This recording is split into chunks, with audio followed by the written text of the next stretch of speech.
Is there a specific preference among the business community here? Well, the preference is to get some policy certainty for the next 3 years, so that businesses can grow the economy out of COVID. I think by and large, there's a couple of policy differences between the two major parties, as was kind of outlined in that piece. I guess the challenge is that Labor's kind of tax policy is pretty light, to be perfectly honest. It's at the top end. And it's on personal income tax. For national, what they've said is they would cut taxes. So by and large, they've both taken very centrist approaches. They've both committed significant amounts of money to building infrastructure in New Zealand. New Zealand has a long infrastructure deficit. So both main parties have committed to rebuilding the economy out of COVID alongside business with an infrastructure program. Now that'll help, I guess, whoever the government is, that'll help address some long-standing issues in New Zealand, potentially around productivity, because it'll be horizontal as well as vertical infrastructure. It'll be social as well as economic infrastructure. So as I say, between those two parties, if whoever gets in can actually execute their program, that'll help drive business activity and growth for New Zealand. Talk to us about the other side then of, I guess, the economic equation, because mostly what so far is clear from what we mentioned is there will be government spending. I guess it depends on how they raise that money, where they spend it, and how that sort of affects, parts of the 14,000 businesses you represent.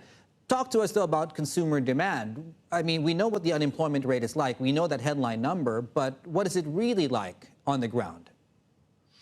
Yeah, I mean, I think that's where, it's predicted to go up, so it hasn't been as bad as was initially forecast by the New Zealand Treasury, but we have had iterations of a wage subsidy supporting, up to 1.7 million New Zealanders. Now that's winding out. So the question is, what happens when that's fully wound out? There's still about 200,000 New Zealand employees that are being supported by the wage subsidy.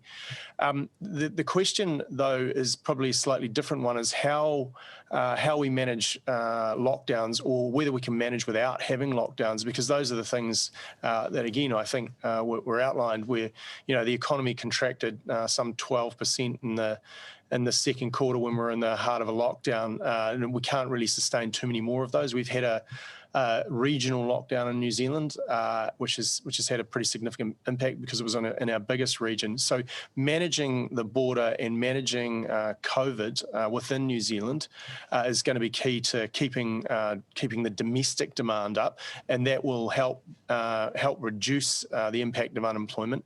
And that government fiscal stimulus, as I said, is predicted to underpin significant private sector activity. There is a significant infrastructure deficit in New Zealand that can be addressed, which will help, as I said, drive that domestic demand.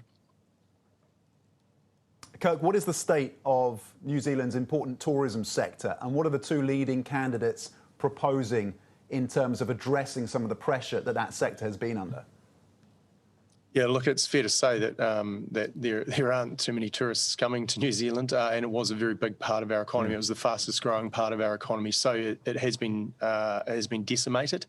The key thing has been to keep enough of an industry there and support enough of an industry so that, in the future, when tourism comes back, we do have some infrastructure and some capability.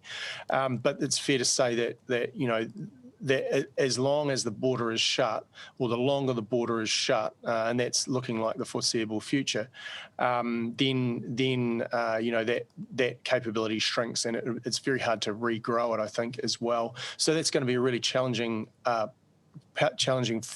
that sector. Some sectors that have been doing very strongly are our export sectors. Our commodity sectors have held up really strongly. If you think about milk, meat, and kiwi fruit, as three examples. They've done reasonably well because the world's still demanding a lot of that from New Zealand, which is really important. I mean, it has been the backbone of our economy for some time.